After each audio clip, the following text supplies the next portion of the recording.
Quero convidar você para que comigo abra a sua Bíblia, ou seu smartphone, ou acompanhe nas nossas telas.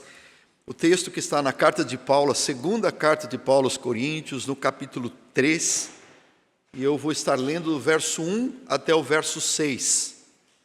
Segunda carta de Paulo aos Coríntios, capítulo 3, versos de 1 a 6. Começamos, porventura, outra vez a recomendar-nos a nós mesmos? Ou temos necessidade, como alguns, de carta de recomendação para vós outros ou de vós?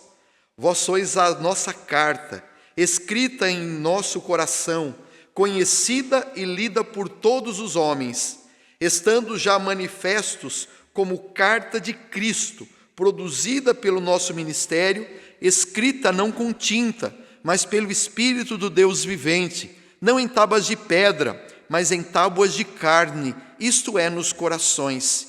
E é por intermédio de Cristo que temos tal confiança em Deus.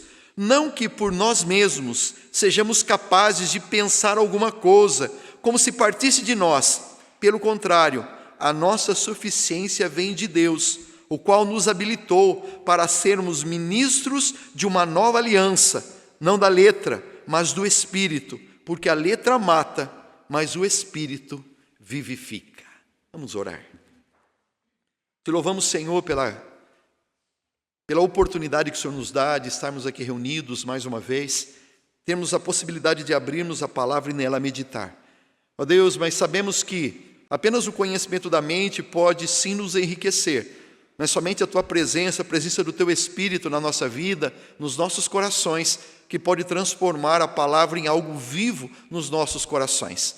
E é isso que nós te clamamos essa noite, ó Pai, que não seja apenas o eu estar aqui à frente, mas que seja o Senhor ministrando a cada coração, indo muito além de palavras ditas, mas que seja o Senhor mesmo imprimindo no nosso coração a Tua santa e perfeita vontade. É o que te clamamos, em o nome e para a glória de Jesus. Amém. Eu creio que você já deve ter percebido que no mundo que a gente vive, credenciais são muito importantes, né? Em tudo que você vai fazer, você vai arrumar um emprego, a primeira coisa que vão pedir são as suas referências, não é? Vão pedir para você um bom currículo, vão pedir talvez uma carta de recomendação, quando não, ainda vão pedir para você algum contato que possam ligar para falar de você. Na nossa própria igreja, né? Quando uma pessoa se achega vindo de outra comunidade, muitas vezes nós pedimos uma carta de transferência que nada mais é do que uma recomendação. E essas credenciais, de alguma forma, é como se elas validassem aquilo que nós somos. Pelo fato da história que nós temos, então, é como se tivesse aí uma confiança e legitimidade naquilo que nós somos. E assim é quando a gente vai arrumar um trabalho, né? As pessoas querem saber, né? Se você tem capacidade para aquilo, se você tem um diploma ou não, se você tem experiência, tem formação para aquilo. Então, isso sempre está presente. Ninguém aqui sabe que vai procurar alguma coisa e não vão pedir algo como tal. Isso não era diferente no tempo de Paulo. No primeiro século ali, também aqueles que ensinavam, pensa numa coisa, não existiam as sinagogas, né? Mas a igreja ainda não estava organizada. Então, logo no começo, esses mestres que iam de um lugar para outro, eles levavam cartas de apresentação, aonde um grande mestre, aos pés de quem eles haviam estudado, dariam ali as descrições, ou a descrição do que tinha sido aquele aluno, ou da capacidade, ou naquilo que ele poderia de alguma forma apresentar. E isso dava credibilidade ao ministério daquele que pregava. Então, quando ele chegava numa nova cidade, mesmo que não fosse conhecido, ele apresentava as suas credenciais. E a carta de Paulo aos Coríntios é uma carta onde Paulo vai tratar muito a respeito de dúvidas que colocavam, que falavam a respeito do ministério de Paulo. Alguns falsos mestres haviam passado provavelmente pela igreja ali de Corinto, ou algum irmão abelhudo foi numa outra comunidade, né, numa outra cidade, e ouviu alguma pessoa falar, colocando em dúvida o ministério de Paulo, falando, olha, eu não sei se ele tem todas essas credenciais para aquilo que ele está ousando ser aqui, se ele pode pregar como ele está pregando. E diga-se de passagem, a gente conhecendo as cartas de Paulo, Paulo foi meio fora da curva, Porque o que nós conhecemos, a grande parte da interpretação do Antigo Testamento, da maneira como Cristo vem revelar, passa pelo veio de Paulo. Paulo vai nos explicar muitas coisas que não havíamos, não teríamos como entender. Então, Paulo se achega àquela igreja e ele vai ali apresentar a sua defesa. Conquanto que em alguns momentos ele tenha colocado algumas coisas específicas, mas nesse momento, Paulo ele não apresenta carta nenhuma que é apresentada, ele não apresenta nem que ele se formou aos pés de Gamaliel, que era um mestre no judaísmo tremendo, e ele ali praticamente cresceu aos pés de Gamaliel. Ele não apresentou aquilo que ele sofreu pelo Evangelho, ele não apresentou nem mesmo os milagres que Deus operou através dele, para dizer o seguinte: vocês estão duvidando do meu ministério? Deixa eu dizer para vocês o que eu sou. Ele não fez nada disso. Mas simplesmente ele diz o seguinte: sabe qual é a minha carta? Sabe qual é a carta de recomendação, por assim dizer? Qual é a carta que pode dizer que realmente eu tenho um ministério aprovado por Deus? É quando eu olho para vocês. É quando eu olho para vocês, igreja de Corinto, e eu vejo a transformação que Deus operou na vida de vocês. Vocês são a carta verdadeira que diz ou não que o ministério é real. E isso ele vai dizer: vós sois a nossa carta.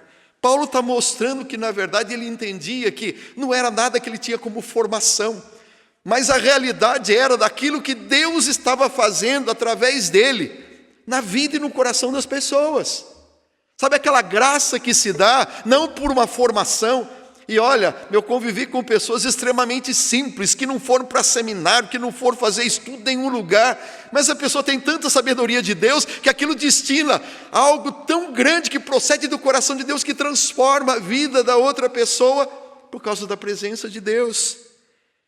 E o bonito disso é que Paulo ele não apenas se defende olhando para aquilo, mas ele nos mostra uma coisa que é tremenda, porque ele está falando que ele é um ministro de uma nova aliança. Mas ele revela uma coisa muito interessante. Quando Paulo diz isso, e ele diz que aqueles que estão ali não é apenas carta de Paulo, mas são cartas de Cristo, está dizendo que Cristo ele continua escrevendo. Não é que vai surgir mais um capítulo no Novo Testamento, não é isso. Mas que Jesus não está mais escrevendo em linhas como está aqui, mas ele continua escrevendo a carta que ele se mostra através das nossas vidas, a minha e a sua vida. Por isso nós podemos dizer que, como ele olhou para aquela igreja e falou: vós sois carta de Deus, eu posso afirmar que cada um de nós somos uma carta que está sendo escrita por Cristo a cada dia das nossas vidas. Por isso, eu e você somos essas cartas vivas de Cristo. E aí para nós vem uma pergunta: se eu sou uma carta, e se uma carta é feita para quê? Você escreve uma carta para colocar ela e deixá-la, a carta deve ser o quê? Lida, não é? Então a pergunta não é se nós como cartas estamos sendo lidos, porque eu posso afirmar para você: estamos. Em todo tempo da nossa vida nós estamos sendo lidos por alguém. Então a pergunta não é se, mas é o que estão lendo em mim e em você. O que o mundo está enxergando nas nossas vidas. Por que talvez muitas pessoas falam assim: eu não gosto dessas igrejas, não vou à igreja, porque igreja é tudo enganação, pedição de dinheiro, é enganação, né? É um meio assim, meio psicológico para usar a fragilidade das pessoas. Por que tudo isso muitas vezes? Porque muitas vezes nós que estamos aqui dentro não estamos sendo bem lidos por aqueles com quem nós estamos convivendo. Por que muitas vezes quando eu quero falar do amor de Deus, eu me constranjo? Eu fico com medo de falar para alguém a respeito de Cristo, engasga. Muitas vezes, sabe por quê? Porque eu sei que estão me lendo. E pode ser que à medida que eu comece a falar, a pessoa olhe para mim: mas você fala, mas não vive, né? E por isso eu creio que Paulo, quando ele traz isso, e ele chama aquela igreja como carta de Cristo, Eu creio que existe aqui alguns ensinamentos importantes, simples, coisas que você já sabe, coisas que eu já sei, mas que precisamos relembrar, porque nessa caminhada, o Senhor não nos manda ter nada novo, mas Ele vai dizer que aquilo que Ele já deixou escrito, aquilo que Ele estabeleceu na sua palavra, Ele deseja que seja vivido, que seja colocado em prática na minha e na sua vida, na vida destas cartas que estão sendo escritas pelo Espírito. Amém? Diga comigo, eu sou uma carta que está sendo escrita pelo Espírito de Deus. Por isso, uma das primeiras lições que eu vejo aqui é a que está aqui no comecinho do versículos 1 ao 3, em que nós percebemos que Paulo ele afirma que a graça faz da igreja uma carta de Cristo. É a graça de Deus que nos permite ser. Não é simplesmente porque nós sejamos muito bons a ponto de sermos referencial para sermos uma carta. Assim, não. Está sendo escrito uma carta porque eu sou muito bom, então eu preciso ser conhecido. Não tem nada a ver com isso. Mas tem a ver naquilo que está sendo feito, naquilo que está sendo transformado na minha e na sua vida. O que está se escrevendo não é simplesmente aquelas coisas tremendas que eu e você já fizemos. A nossa carta mostra aquilo que a gente era e aquilo que nos tornamos por causa de Cristo. E logo no começo, Paulo ele faz duas perguntas aqui. Na verdade, são perguntas retóricas, porque ele faz a pergunta, mas ele já tem a resposta. E ele pergunta assim: começaremos porventura outra vez a recomendar a nós mesmos, ou temos necessidade, como alguns, de apresentar cartas de apresentação para vocês? E a resposta é: não precisa disso. Não precisa disso por quê? Como já foi dito, ele diz: vós sois a minha verdadeira carta, uma carta escrita no coração e lida pelos homens. E isso, na verdade, é uma coisa extraordinária, porque é como se Paulo olhasse para aquelas pessoas e dissesse o seguinte: sabe o que faz diferença? É quando as pessoas estão olhando para vocês e vão perceber que vocês eram idólatras e não são mais, que vocês eram adúlteros e não são mais, vocês eram orgulhosos, não são mais, vocês estavam entregues a todo tipo de paganismo, mas agora confessam a Cristo. E eu quero dizer para você uma coisa: às vezes as pessoas chegam no gabinete e falam assim: pastor, eu não sei se eu tenho fé, eu não sei se realmente eu creio em Deus. Eu falei: meu irmão, vamos começar pelo seguinte ponto: se você não fosse alguém que Deus já tivesse colocado um pingo de fé, você não estaria aqui. Você não estaria numa igreja hoje à noite, você ia fazer qualquer outra coisa. Não sei quem está jogando hoje à noite, ou se tem jogo, né? Você estaria assistindo outra coisa. Sabe, o fato de nós estarmos com os ouvidos e desejosos de algo é porque Deus colocou uma distinção no nosso coração. Ele começou a fazer uma obra na nossa vida. Por isso, a gente entende que só o fato de estarmos aqui juntos, ouvindo sobre a palavra de Deus, é sinal de que Deus está agindo. Então, o fato de você ter deixado esse tempo é um bom costume, tá? É um bom costume. Virmos à igreja no domingo. É bom, não é? Está junto, aquilo traz uma paz no coração. Mas eu quero dizer para você, você não pode vir na igreja pensando o seguinte: se eu não for na igreja essa semana, vai que alguma coisa dá errado durante a semana. Sabe assim, como se eu tivesse que fazer algo para Deus me abençoar na semana seguinte. Não, eu venho para apresentar a Deus a minha gratidão, o meu louvor por aquilo que Ele já fez. E não é só na semana passada, não. Diz a palavra aquilo que Ele já fez antes da fundação do mundo. Quando diz a palavra que já existia o Cordeiro de Deus que haveria de ser morto. Motivo de gratidão, nós estamos aqui para agradecer a Deus. E é por isso que, com isso, a gente começa a perceber uma coisa. Que a primeira coisa é que a verdadeira igreja é aquela onde pessoas são transformadas. Não é onde as pessoas são alisadas, sabe? Onde fica passando a mão na cabeça. O verdadeiro evangelho faz com que as coisas piores que existem dentro de nós sejam confrontadas. Uma igreja verdadeira que prega, ou seja, que está auxiliando essas cartas vivas de Deus, nós somos confrontados não para dizer aquilo que nós temos de bom, mas aquilo que precisa ser tocado, aquilo que precisa ser exposto. E a verdade é que isso daí só pode acontecer por causa do Espírito de Deus que está na nossa vida e que habita entre nós. Mas uma segunda coisa que a gente vê nesse mesmo é que a gente começa a perceber que Paulo, quando ele fala assim, primeiro, vocês são a nossa carta. Mas daqui a pouco ele fala assim: não, vocês são a carta de Cristo. Paulo entendia que aqueles que estavam ali não foram formados por ele. Não foi ele que de alguma maneira conseguiu fazer com que aquela igreja se tornasse o que se tornou. Uma igreja não pertence a um pastor. Uma igreja não pertence a um líder. E é muito triste a gente ver em muitos lugares onde os líderes se arrojam a se tornar a liderança. A liderança que não pode ser questionada, enquanto na verdade a única coisa a não ser questionada é a palavra de Deus. A gente sempre diz, né? E falou assim, olha, é uma bênção você estar na igreja presbiteriana, desejamos que você esteja junto com a gente sempre, mas o façam enquanto perceber que a igreja for fiel à palavra de Deus. Amém? É isso que nós dizemos a profissão de fé. Nós não somos simplesmente uma igreja que se arroja a dizer o seguinte, nós somos entendedores, os que estão aqui, não, nós somos cartas não da igreja presbiteriana, nós somos cartas de Cristo. Então, né, porque os membros da minha igreja, bom, é minha porque eu sou parte de vocês também, né? Somos uma igreja. Mas a coisa mais bela que a gente pode saber que uma igreja é verdadeira, quando a gente vê gente sendo transformada.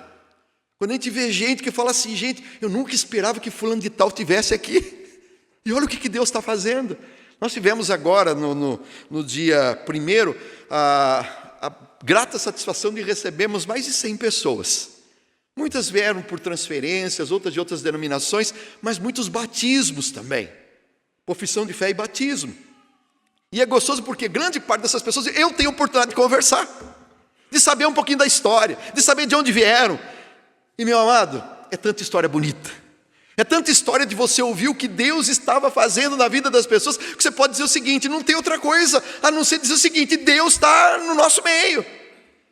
Eu posso dizer para você, muitas vezes as pessoas olham, não estou dizendo da nossa igreja, mas uma igreja mais tradicional, reformada, né? Como aquela igreja que não empolga muito, né? Porque todo domingo você vai ver, tem aqui a liturgia, a liturgia está aqui. Só vai mudar os textos, vai mudar os hinos. Para nós o importante é que a palavra seja lida, que a palavra seja cantada, que a palavra seja exposta. E não um movimento ou alguma coisa que nos faça sair pulando. Quando a gente olha para isso e percebe que as pessoas não estão permanecendo na igreja, porque a gente está oferecendo uma programação nova a cada semana, um pregador novo que vem, mas nós estamos pregando a palavra a cada domingo. E às vezes a gente vê alguém que ficou no culto das 9, participou da escola dominical, ficou no culto das 11 e depois vem no culto da noite. E você pergunta o seguinte, por quê? Porque tem ouvido a palavra. E se Deus tem permitido que as pessoas permaneçam, e pessoas têm desejado, porque a gente fala assim, Deus, o Senhor realmente está agindo. Porque nós não estamos tentando fazer nada, nós só queremos pregar a palavra. E aqui, quando Paulo vai dizer que o grande resultado de que a palavra está sendo pregada e é verdadeira, é quando gente está entendendo, quando gente está se dobrando aos pés de Cristo. Não é que estão se tornando membro da igreja, isso é o de menos. Porque muitas pessoas passam por aqui, vão para outros lugares, mas reconhecem aquilo que Deus está fazendo. Por isso, aonde Cristo opera, a vida tem que ser transformada, a gente tem que ser tocado. Pecadores são reconciliados com Deus. Orgulhosos aprendem a ser humildes. Os amargurados, eles aprendem a perdoar. O egoísta, ele aprende a servir.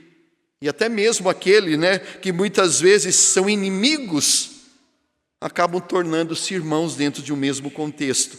Essa é a carta verdadeira. Essa é a carta que mostra que de verdade Deus está no lugar. Não é onde as pessoas pulam, não é onde as pessoas se expressam de muitas maneiras, mas aquilo quando a gente percebe na vida lá fora, o que Deus tem feito na vida de cada pessoa. Esse é o propósito do nosso coração. É que a palavra possa cair e fazer transformação. Sabe por quê? Porque o mundo nos observa. Por onde quer que você passe, você está sendo observado. Meus amados, nossos vizinhos nos observam. A família nos observa. Os nossos colegas nos observam de trabalho. Os nossos filhos, os nossos filhos, eles nos observam. E, na verdade, muito antes de ouvirem o que a gente diz, eles estão lendo o que nós somos. Eles observam a nossa maneira de viver, as nossas reações. Ele observa como você, marido, trata a sua esposa, como a esposa trata o seu marido. Eles vão ver a sua honestidade, eles vão ver a sua humildade, eles vão ler a minha e a sua paciência, eles vão ler como eu me comporto no sofrimento, como eu me disponho a servir. Por isso, como eu disse, eu volto à pergunta. Não é se estão nos lendo, mas é o que estão nos lendo. E aí, essa nossa pergunta nos faz pensar. Você já pensou nisso? Você pensou que a sua vida não é simplesmente algo que você está vivendo por você mesmo? Que você está trabalhando porque você conseguiu um emprego para ganhar dinheiro até no final do mês? Ou que a família é aquela mesmo que veio, ali você mora ali? Simplesmente não. Deus nos plantou em cada lugar, de uma forma perfeita. Pode não ser o lugar que eu e você gostemos mais. Pode ser que a gente não esteja rodeado das pessoas que mais enchem o nosso coração de alegria. Mas é o lugar onde Deus nos plantou. E sabe por que Ele está fazendo isso? Porque Ele precisa de testemunhas. Porque antes da nossa palavra, as pessoas vão ver aquilo que a gente faz. Havia um velho ditado que fala assim, pregue a palavra se necessário. Alguém lembra do que era o resto? Pregue a palavra se necessário com palavras. Eu quero dizer para você não. Você tem que pregar com palavra, tá? Porque só a história de viver, as pessoas podem achar que você é bom por você mesmo. Eu me lembro, que isso era bem jovenzinho, ainda. Era da igreja, tá? Mas eu sempre fui brincalhão, assim, envolvido com a mocidade. E um dia, uma pessoa que não era da igreja falou assim, nossa, você tem uma luz. É que o pessoal que não entende, Você tem uma luz, só faltou dizer que eu tinha uma aura diferente, Assim, você tem uma luz e virou assim, obrigado. Eu virei as costas, Jesus falou assim, ô orelhudo. Você não tem luz nenhuma, ô caboclo. Aquilo que a gente tem provém de Deus. Aquilo que nós somos, por mais legais que a gente possa parecer, é a presença de Deus nas nossas vidas, nas nossas escolhas, nas nossas palavras, nas nossas prioridades. De alguma forma, as pessoas estão nos observando. Você tem consciência disso? Ser lido aqui na igreja é uma tranquilidade, Todo mundo tem cara de santo aqui. Inclusive o pastor que vos fala. Todo mundo aqui vestiu a melhor roupinha, vestimos a cara da santidade, Estamos aqui. Agora, porta fora, eu não queria viver um dia com você, não. Imagina o pastor vivendo com você e perguntando para o pessoal do trabalho, o que você acha dele? Pergunta para o seu esposo, o que você acha da sua esposa? Imagina só, o que dizem de mim, o que dizem de você por aí? Qual que é o testemunho que dão a respeito de mim e de você? Estamos sendo lidos. Mas, se nós somos uma carta, e Paulo define isso, ele vai dizer uma coisa, ele vai mostrar que essa carta não foi escrita por ele. A graça é escrita em nosso coração pelo Espírito. É o Espírito de Deus que faz isso, e é o que ele vai completar no verso 3. Estamos já manifestos como cartas de Cristo, produzidas pelo nosso ministério, escrita não com tinta, mas pelo Espírito de Deus. E a gente entender isso é de suma importância, com quanto que a gente já saiba. Porque, na verdade, nós não nos autoescrevemos. Sabe que eu estou escrevendo a história da minha vida. Você já escutou isso? Que nós temos que ter, Nós temos que ter aí a condição de cuidar do nosso destino e escrever a nossa história. A gente não tem condição de escrever história nenhuma, tá? Porque, na verdade, a gente não tem como definir o amanhã, o que vai acontecer. A gente não sabe o que vai acontecer daqui 5 minutos da nossa vida. Por isso, o que Paulo entendia era o seguinte, que ele percebia que uma carta só pode existir porque alguém escreve. Sem que alguém escreva, a carta não existe. E ele vai definir, é o Espírito de Deus quem escreve essa carta. E por isso é que ele vai procurar mostrar, e Paulo quer mostrar isso, fala assim, gente, vocês estão aqui, são carta, não porque eu seja bom, não porque eu seja o melhor pregador, mas porque o Espírito de Deus está nessa obra, porque o Espírito de Deus está agindo. O Espírito de Deus não se limita ao que se prega aqui, mas o Espírito de Deus permanece no coração quando nós saímos. Porque não é quando a gente está aqui na igreja, aqui a gente também peca, tá? A gente olha para um e fala assim, nossa, olha o cabelo daquele irmão, nossa, mas daquele irmão, não, sabe? A gente começa, graças a Deus, a gente aprendeu a ficar de boca fechada, amém? Imagina se você falasse tudo o que você pensa, a gente não ia conseguir conviver com ninguém. Então, mas a nossa maior probabilidade de pecado é quando a gente sai lá fora, e o Espírito de Deus fica aqui na igreja? O Espírito de Deus se limita? Não! A palavra diz que o Espírito de Deus habita em nós. Então, e mesmo quando a gente está errando, diz que Ele se entristece, mas Ele não nos abandona. Então, aquilo que está sendo anunciado hoje, o Espírito de Deus vai ficar te cutucando, vai ficar tentando mostrar, para que você possa fazer com que aquela palavra se torne verdadeira. Isso, o que Ele faz, Ele vai dizer o seguinte, que essa maneira de Deus agir na nova aliança, não foi feito com tinta, mas pelo Espírito do Deus vivente. Quando a gente pensa em tinta, a gente pensa em papel, né? Então, em tinta vai para o papel, mas o Espírito é no coração. Você já sentiu peso por alguma coisa errada que você fez? Parece que enfiaram uma faca lá no fundo do coração da gente. E aquilo muitas vezes até dá falta de ar. Você fala assim, Deus, como que pôde isso? Essa tinta, ela registra palavras, mas o Espírito de Deus, ele gera vida. Não é apenas conhecimento da cabeça, mas é uma coisa dentro do coração. A tinta, ela está do lado de fora, mas somente o Espírito transforma o interior. Isso é tremendo.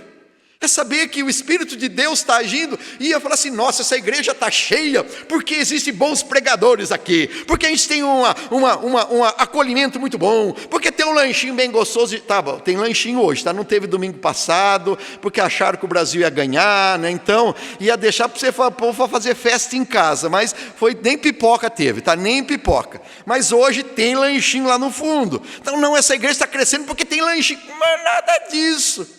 Mas é a certeza de que o Espírito de Deus que tem trazido você até aqui, nos trazido, é o Espírito de Deus que habita em nós e vai continuar trabalhando, vai continuar incomodando, vai continuar fazendo, gerando um desejo de conhecê-lo, de conhecer a Deus a cada dia mais.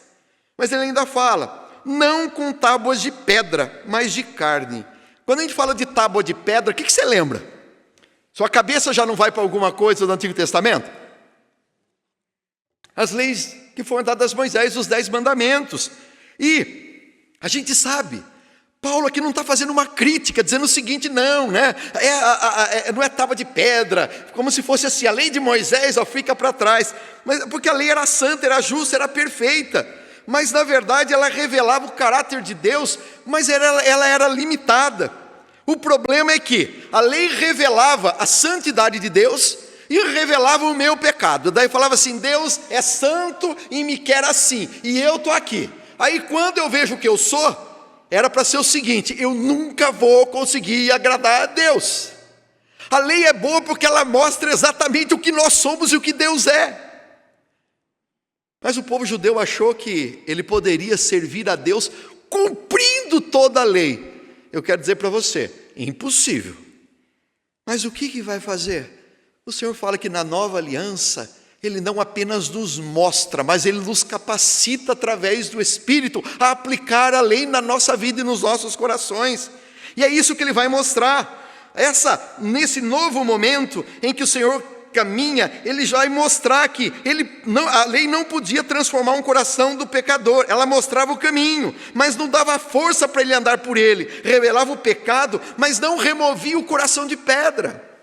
Mas olha o que o Senhor havia prometido já em Jeremias, não é no Novo Testamento. Jeremias declarou o seguinte, na mente lhes imprimirei as minhas leis, também no coração lhes inscreverei. Ainda Ezequiel diz o seguinte, o Senhor dizendo, dar-vos-ei coração novo, porei dentro de vós o meu espírito.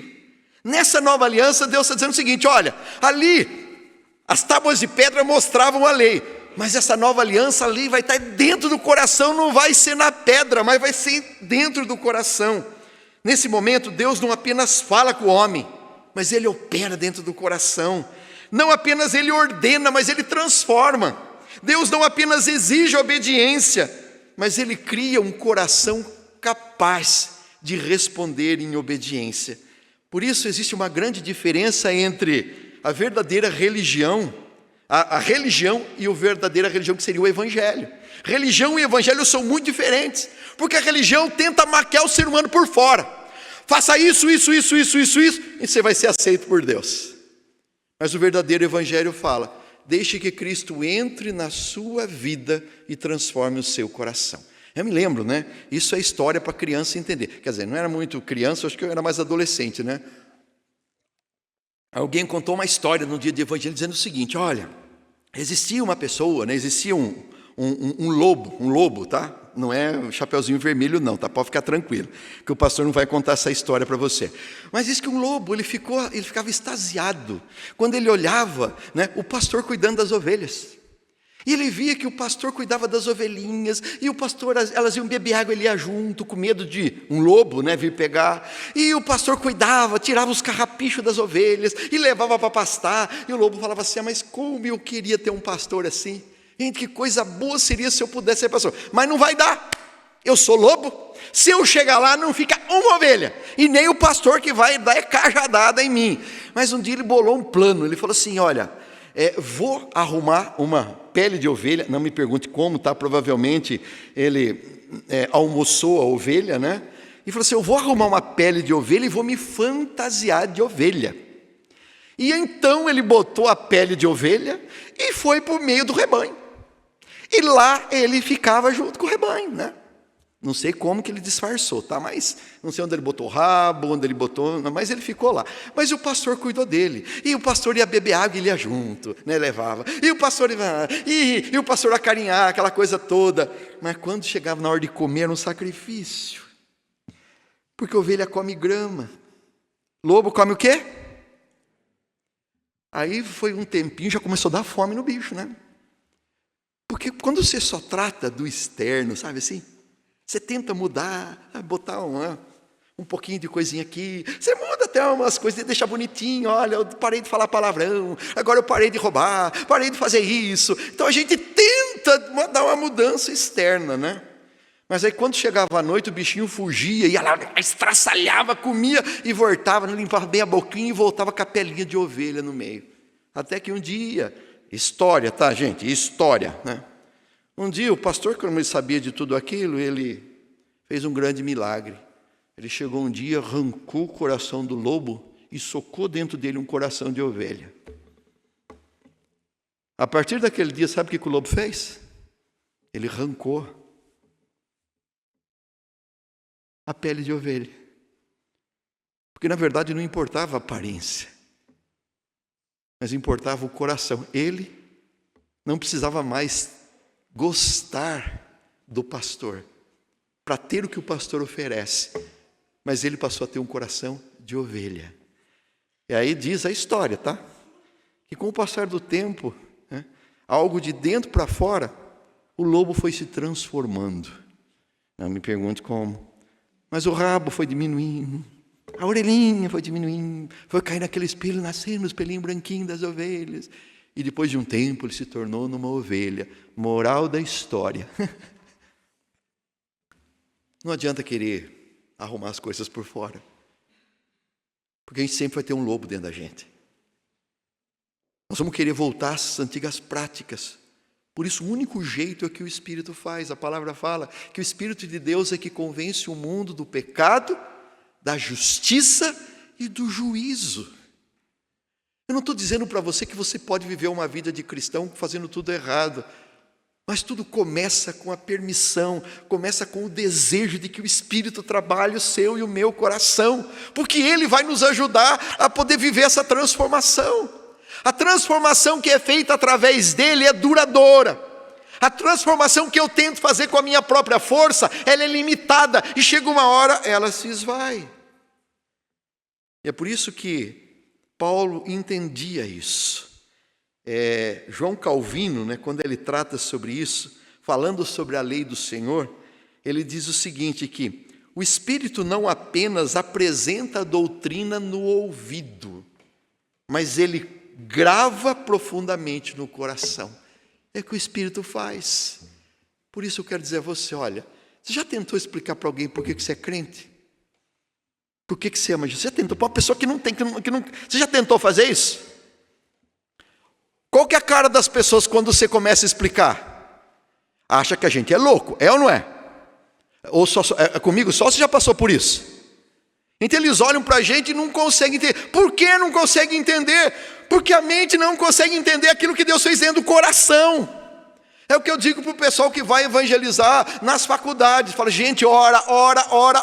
Porque você pode apresentar muitas coisas da mente, sabe? Tentar ter toda a oratória, você vai tentar debater. Mas se não for o Espírito de Deus transformar, abrir o olho, não vai adiantar nada.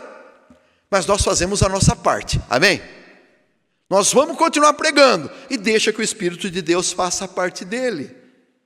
E é gostoso saber disso, que Deus está fazendo uma mudança. Mas você pode falar assim, pastor, o Espírito, eu sei que um dia mas tem tanta coisa na minha vida que precisa mudar ainda. Estão comigo ou não? Vocês estão nessa caminhada ou não? Você olha assim, né? Fala assim, Deus, né? Eu sei que teu Espírito habita em mim, mas tem tanta coisa para fazer, né? A língua é duro. Eu quero te dizer algo, fique firme, porque com certeza você não é hoje como você era antigamente, amém? Amém? Porque Deus já mudou muita coisa. Só o fato de você sentir um peso no coração pelo pecado é sinal que Deus está trabalhando, senão para você, nem se importaria. Então você não é mais como era antigamente. Mas a palavra também diz que eu ainda não sou, de verdade, o que Deus projetou para que eu seja. Então existe uma caminhada, Deus está fazendo algo na nossa vida. Um menino, um dia eu preguei uma mensagem como essa, ali uma semana ele me aparece numa igreja com um negócio assim, em construção, escrito bem grande, cheio de tio, em construção. Eu nem lembrei do que eu tinha pregado no domingo passado, falei, meu irmão, você está trabalhando em obra, alguma coisa agora, né? Em construção. Falei assim, não, pastor, que quando alguém olha para essa camiseta e pergunta, né, o que está em construção? Eu digo, a minha vida. Deus entrou no meu coração e ainda tem tanta coisa para mudar. E é por isso que eu digo, eu estou em construção. Mas uma última coisa, que é extremamente importante. Se Paulo entendia que somos uma carta, e a carta já definia até mesmo o ministério dele, uma carta, mas não escrita por homens, por denominação, mas uma carta escrita pelo Espírito de Deus, ou seja, pelo próprio Cristo. Mas para entender que essa mesma graça presente na nossa vida não nos torna suficientes em Deus, não em nós mesmos. De forma alguma, nós somos autossuficientes. E é isso que ele vai mostrar logo ali no versículo 4 a 6, dizendo o seguinte, e é por intermédio de Cristo que temos tal confiança em Deus. Não que por nós mesmos sejamos capazes de pensar alguma coisa, como se partisse de nós. Pelo contrário, a nossa suficiência vem de Deus. Eu posso dizer, Paulo era uma pessoa confiante. Você acha que ele era ou não era? Paulo era uma pessoa confiante, mas a confiança dele não era autoconfiança. Ele confiava em Deus. Ele sabia que Deus podia agir através dele. Ele sabia que não importava onde ele estivesse, Deus podia fazer algo. E eu vejo na vida de Paulo momentos tremendos, em que muitas vezes ele nem sabia para onde ir, e mesmo assim ele continuou obedecendo. Isso é confiança, é saber que na verdade Deus não tem o compromisso de revelar para mim todo o meu futuro, principalmente porque dê glória a Deus por isso, tá? Você pode ser meio pentecostal agora se quiser, né? Ainda bem que Deus não revela o futuro, porque senão, meu irmão, nós ia se afundar na coberta, cobrir a cabeça e não ia querer sair de lá. Eu falo que se Deus revelasse o meu momento da morte, eu já morria. De susto. Deus não revela porque é o seguinte, Ele sabe que nós não temos um coração que consegue trabalhar com isso. Mas se você olhar para a sua vida atrás, você já não passou por poucas e boas? Sim ou não? Venceu cada uma delas? Sim ou não? Então quando a gente olha daqui para o futuro, e se Deus fala, você vai passar por isso. E Deus pode fazer isso, viu? Porque com Israel ele avisou, vocês vão para o cativeiro, vão sofrer. Deus avisou. Então pode ser até que ele avise, mas muitas vezes nós entendemos. Quando a gente olha daqui para frente, você só vê o problema. Mas quando você olha de cá para trás, você além do problema, você vê a provisão de Deus. Porque você lembra, não foi fácil, você passou, chorou. Mas você se lembra que Deus estendeu a mão, que Deus colocou alguém do seu lado, que Deus restaurou. É Deus fazendo. E é por isso que, quando Paulo trata disso, ele trata de duas coisas que para a gente é muito complicadas. A primeira delas é que Deus trata o nosso orgulho. Deus, em toda a sua palavra, Ele nunca desejou filhos orgulhosos. Então Paulo ele já diz o seguinte: olha, eu estou olhando para vocês, mas eu sei que tudo quanto foi feito aqui foi por Deus. Porque muita gente olha para as obras da nossa mão, né? Não só da igreja, mas pode ser o trabalho, uma casa que você construiu, e você fala assim: nossa, mas eu sou bom mesmo, né? Nossa, mas olha, eu tenho uma capacidade. Muita gente acha que a gente tem algum mérito no que foi construído. A gente muitas vezes acaba pensando que, fala assim, talvez Deus me escolheu para aquilo, porque eu acho que eu sou um pouquinho melhor do que os outros. Sabe quando a gente está... Mas Paulo ele começa dizendo assim, olha, nada, não que por nós mesmos sejamos capazes de pensar alguma coisa. Em outras palavras, nada do que aconteceu começou comigo, tudo começou em Deus. Aquilo que você é hoje, partiu primeiro do coração de Deus. Seja grato às pessoas que Deus usou. Talvez os seus pais, ou um pastor, ou um amigo que trouxe você para Cristo. Mas a cada dia se lembre que quem colocou amor no coração dessas pessoas por você, quem foi? Quem deu a estratégia para que você pudesse conhecer a Cristo, quem foi? Por isso é que ele vai entender. Gente, vocês são a carta, mas vocês têm que lembrar que tudo quanto partiu de Deus. E uma outra coisa que ele quer combater é a nossa autossuficiência. E ele quer mostrar aqui que tudo provém de Deus. Não apenas por nós, mas vem dele. Pelo contrário, para que a nossa suficiência venha dele. Por mais que você entenda que você tem capacidades, e Deus é que deu essas capacidades a você, nós temos que partir da gratidão a Ele. Eu me lembro de um momento de Paulo, e você vai se lembrar também, quando ele estava na segunda viagem missionária, e ele viajou quase 1000 quilômetros para chegar em Filipe. Ele queria ir para a Ásia Menor, aí ele foi impedido de pregar, foi para a região da Bitínia, foi impedido, foi para Trode, foi impedido, aí pegou um barquinho e chegou lá em Filipe. Chegou em Filipe, ele não achou uma sinagoga para pregar, mas ele descobriu que tinha uma reunião, um grupinho de mulheres reunidas na beirada de um rio. E então ele foi para lá. Ninguém anunciou com trombeta, eis que chegou o grande apóstolo. Nada. O texto fala assim que, está no capítulo 16 de Atos, tá? Paulo chegou, se assentou e expôs o evangelho. Naquela pregação dele, uma mulher se converteu. Alguém se lembra o nome dela? Lídia se converteu. Ele andou quase 1000 quilômetros para uma conversão. Quantas? Uma. Mas só que o interessante, além disso, é dizer o seguinte, que Paulo expôs a palavra, então Deus abriu o coração de Lídia para que ela entendesse o que Paulo dizia. Foi Paulo que convenceu a Lídia? Foi a pregação efusiva dele? Sabe por que a Lídia entendeu? Porque Deus lhe abriu o coração.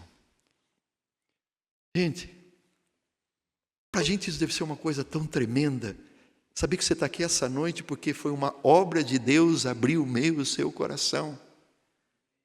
Não foi por um grande pregador.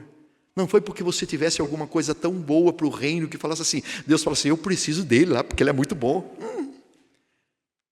Mas Deus, a sua sabedoria, fala assim, eu quero abrir o coração dele, dela, para que ele entenda a minha palavra.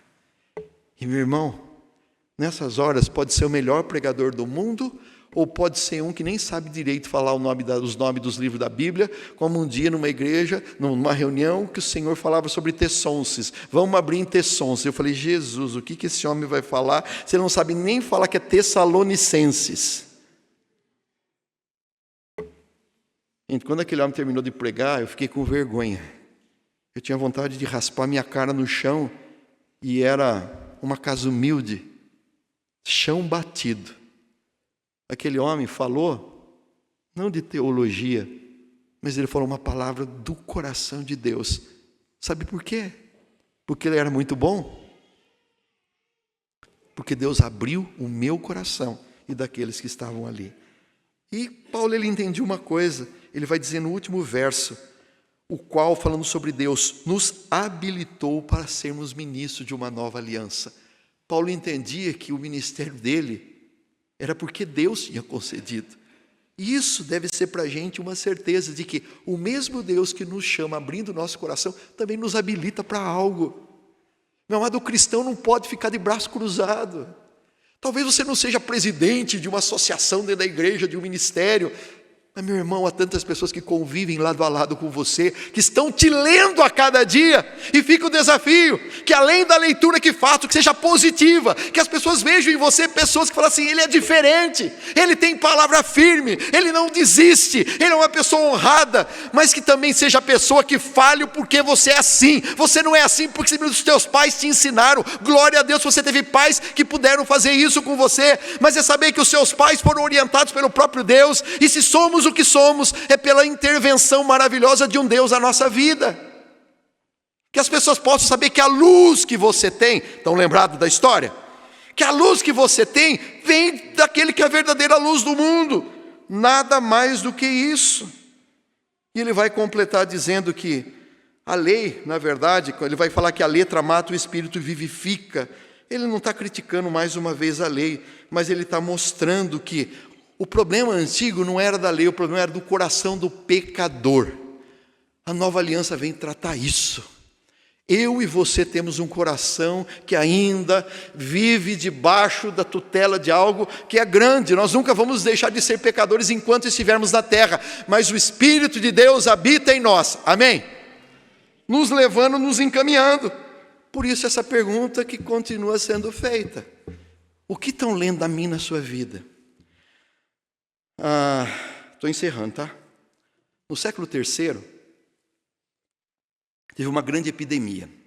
Na verdade, foi chamada de peste de Cipriano. Os historiadores não sabem dizer exatamente qual foi a doença que deu na época. Mas foi um negócio tão grave, talvez, não sei, você sentiu um pouco como que foi a pandemia, mas as pessoas tinham tanto medo do contágio que as pessoas sumiam das cidades, as pessoas fugiam. Mas quando tinha uma pessoa da família enferma, simplesmente eles abandonavam e iam embora. E diz que nas ruas da cidade, o que se encontrava eram cadáveres e doentes circulando. Um caos. Mas sabe o que aconteceu? Com exceção dos cristãos, os cristãos não foram embora. De maneira contrária ao que faziam, eles permaneceram nas cidades. Eles cuidavam dos doentes. Eles auxiliavam medicando, eles enterravam aqueles que faleciam, eles consolavam aqueles que estavam ainda, e eles se tornaram uma carta extremamente bem lida. Tanto é que historiadores, depois quando foram fazer ali a cronologia, perceberam que um dos maiores momentos de crescimento do cristianismo foi depois dessa peste. E eles entenderam que boa parte foi pela atitude daqueles cristãos que eles demonstraram que não tinham medo, colocando a própria vida em risco, amando e cuidando daqueles que Deus tinha colocado ao lado deles. Eles fizeram diferença. Eu acho que eles talvez entendessem o que Paulo estava querendo dizer. Por isso a pergunta que eu faço, mais uma vez, quando na nossa família estão nos observando, será que eles conseguem ler Cristo na minha e na sua vida? Quando a gente está no trabalho, será que conseguem ver a Cristo em nós? Quando a gente está enfrentando o sofrimento, conseguem ler Cristo em nós? Quando nós tratamos o nosso irmão no dia a dia, conseguem ver Cristo em nós? E até mais, da forma como nós agimos com os nossos inimigos, será que conseguem ver a Cristo em nós? Vamos lembrar que Deus está trabalhando nas nossas vidas. E as minhas decisões do dia a dia, eu não sei como que processa isso, mas é como se o Espírito fizesse, eu tomasse a pena e escrevesse, porque as minhas palavras vão ter efeito, as minhas atitudes. Que seja uma semana que, como sementes espalhadas por essa cidade, as pessoas possam ver Jesus em nós. Amém. E há um hino, e eu convido você, que diz quem irá, hino 289, que é um desafio para que a gente saia, como essas cartas que quer você queira ou não serão lidas, mas que nós saiamos como enviados do Senhor para transformar vidas.